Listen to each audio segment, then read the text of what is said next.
I'm an entrepreneur. I start things. Since leaving Netflix nearly 10 years ago, I help other people start things. And what's fascinating is that the process of speaking about it forces you to figure out, how does this work? How do you find what the common elements of success are in starting something, in building something new? I think you need two things. First, and perhaps most importantly, you need a tolerance for risk. Risk-taking is fundamental to any innovation. And I don't mean scary, dangerous risk. I mean the type of risk that says, I'm going to try something that I don't know where it goes.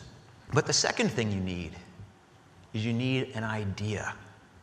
Ideas are the basis of innovation. But I'm going to point out, it does not need to be a big idea. So I think talking about innovation is especially pertinent to corporate audiences. It's easy to understand, it's hard to do.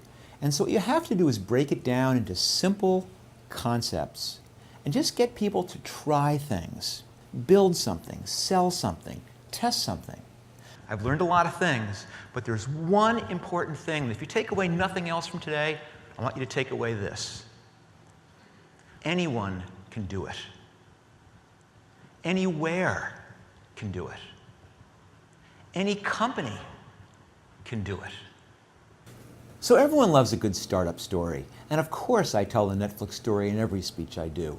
But I recognize there's different types of stories for different audiences. The presentation I do for young entrepreneurs is different than the one I do for college students, and it's very different than the one I do for corporate audiences.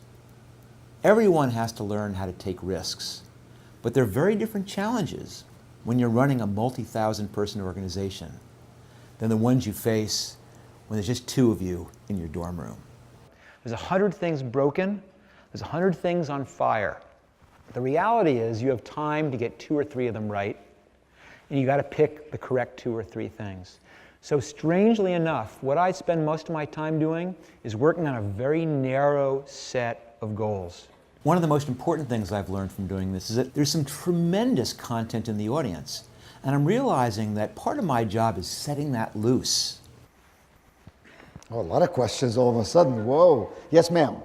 Hi, Mark. Can you give me advice on how to run a business that will endure while continuing to nourish myself? I love the fact that you said to nourish yourself in the process, because I think that's a very essential piece to it. I'm going to layer that in as the second one. The first one clearly is do something. Do not be scared.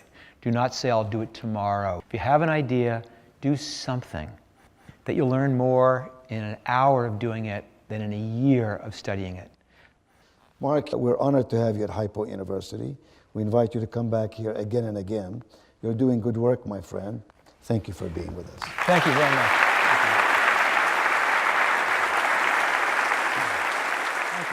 The thing is, you have to love what you're doing, because you're going to spend a lot of time in the trenches making these things happen. But if you really find yourself intrigued by, how can I make it go a little bit faster? How can I increase sales in my district a little bit? How can I make my warehouse a little bit more efficient? There's always room for those kind of innovations. And the last thing I'll say about persistence is that you don't need to move the world. Sure, if you try and start Facebook today, you'll never be able to do that. But all of us can take small steps in whatever they do. And that's as effective, in some ways more effective, than swinging for the stars. Perhaps one of the most gratifying things for me about doing these presentations is when I feel like I've reached someone in the audience and changed how they're going to go about doing their job, or perhaps their life.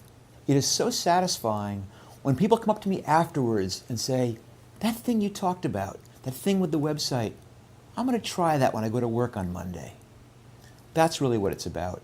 If I can take one person and convince them to be an entrepreneur, I've done my job.